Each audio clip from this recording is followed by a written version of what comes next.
Ok, sẽ xây nó kia lấy cho mà mơ bị ca scan account bà năm 2025 តែម្ដងបាទអញ្ចឹងយើងត្រូវការប្រើតែ LD មកផ្ទាំងទេបាទហើយFacebook Live version 386មិនធ្វើបានអញ្ចឹងយើងតម្លើង version 386មកបាទបន្តមកទៀតអ្នកគ្នាត្រូវមាន VPN អញ្ចឹងបើអ្នកគ្នាចង់យក account ប្រទេសណាអ្នកគ្នាដាក់ VPN ប្រទេសហ្នឹងមកបាទអញ្ចឹងខ្ញុំចង់យក Brazil បាទអញ្ចឹងចុចលើ Brazil មកអូខេអ្នកគ្នាអាចប្រើ VPN អីក៏បានដែរឲ្យតែអ្នកគ្នាមានបាទអញ្ចឹងយើងធ្វើការបើកមកអញ្ចឹង version Facebook Live 386វានឹងចេញអក្សរឲ្យយើងឃើញហើយបាទឃើញចេញ Brazil បាទអញ្ចឹងអ្នកគ្នាអាចធ្វើការចូលទៅកាន់ website មួយមានឈ្មោះថា SMS Virtual បាទ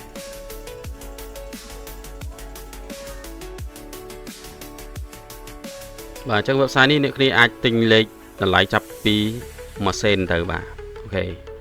$0.01 បាទអញ្ចឹងអ្នកគ្នា search កន្លែងនេះមកពាក្យថា Facebook យើងចុចចូលមក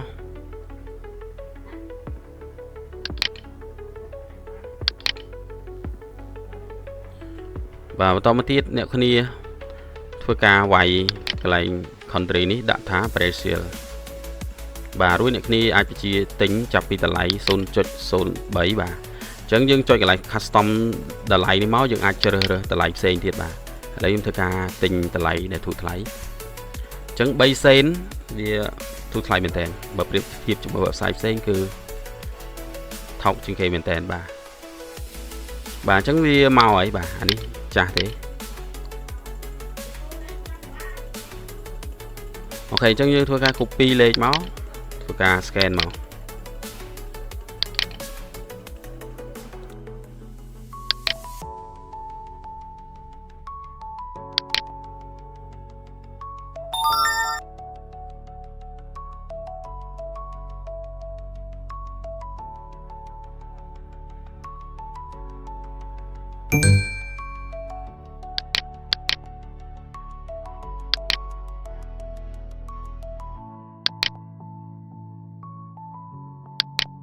អ្នកគ្នាត្រូវវាយលេខកូដថ្មីចូលបាទរួចអ្នកគ្នាធ្វើការ copy វាទុកទៅ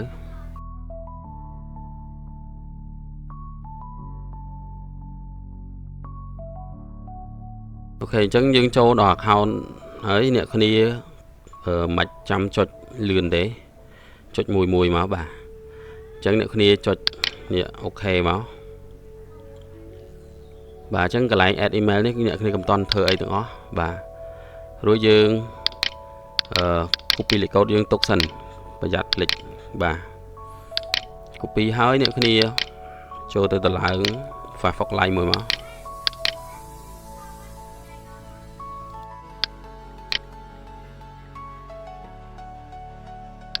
ចុច copy លេខយើង scan មកយកទៅវាយចូលនៅក្នុង Firefox Live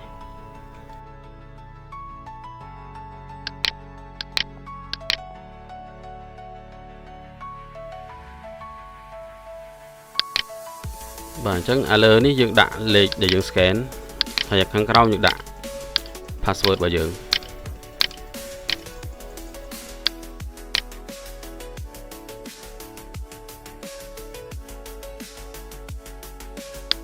អូខេអញ្ចឹងយើងចុចតាមវាមកបាទចុច save មក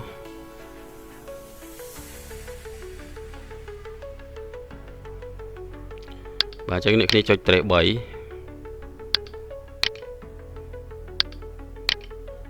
បាទចុច track 3ម្ដងទៀតយក setting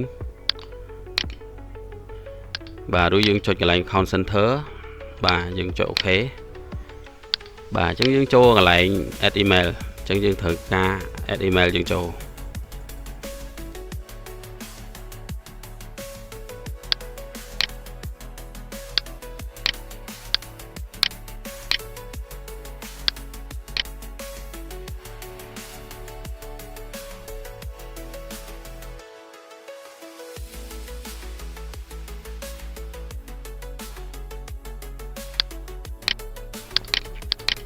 អូខេយើងត្រូវប្រើលេខនឹងម្ដងទៀតបាទអញ្ចឹងវាចេញប្រវត្តិស្អាតចេះអ្នកគ្នាចុចកន្លែងនេះបាទ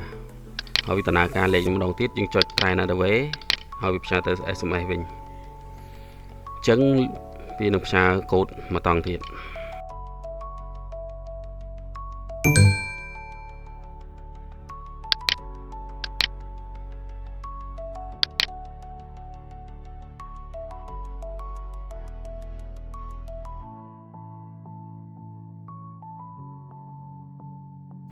អូខេអញ្ចឹងយើងចូលទៅបើក email របស់យើងមក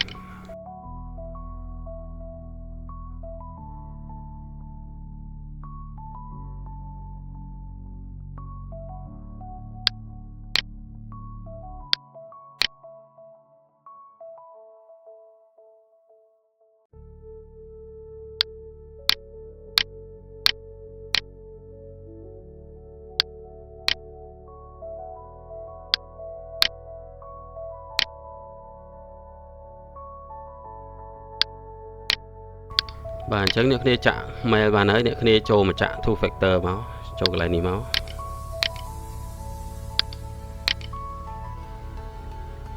បាទអញ្ចឹងអ្នកគ្នាចុច activate មកបាទអញ្ចឹងអ្នកគ្នាចុចលើវា2ដងមកបាទឬយើងអូស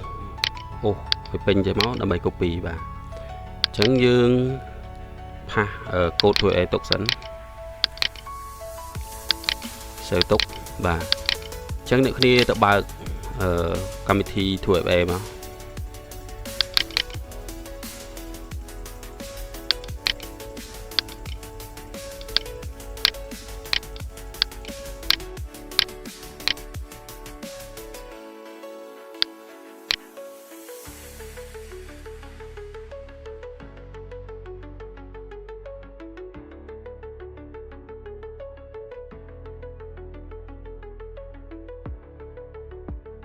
អូខេអញ្ចឹងយើងចាក់ 2FA បានហើយអ្នកគ្នាចូលទៅដកលេខ online ចោលបាទចុចកន្លែងនេះមកបាទអញ្ចឹងយើងដកលេខនេះចោលទុកទៅ email របស់យើងមក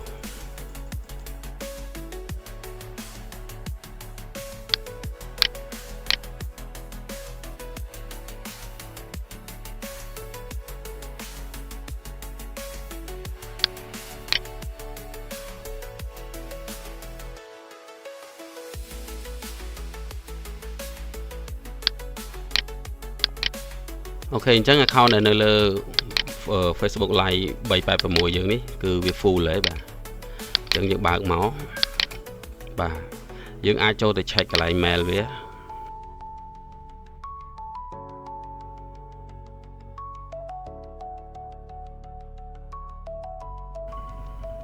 បាទអញ្ចឹងអ្នកគ្នាអាចយកមួយថ្ងៃ10ទៅ20 account ទៅបាទយើងសំទុកតាយើងធ្វើតាមមួយខែសល់ account សម្រាប់ធ្វើជាតប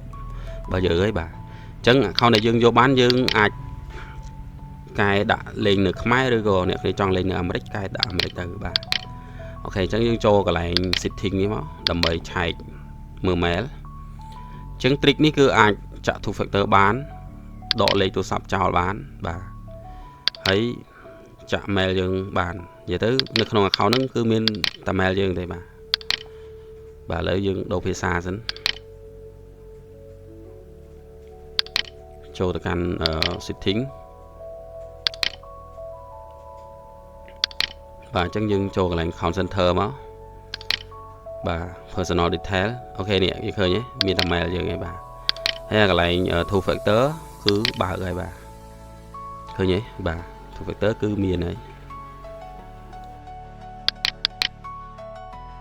អញ្ចឹងបើមាន trick ថ្មីគឺខ្ញុំនឹងចែករំលែកនៅក្នុង YouTube របស់ខ្ញុំបាទអញ្ចឹងអ្នកគ្នា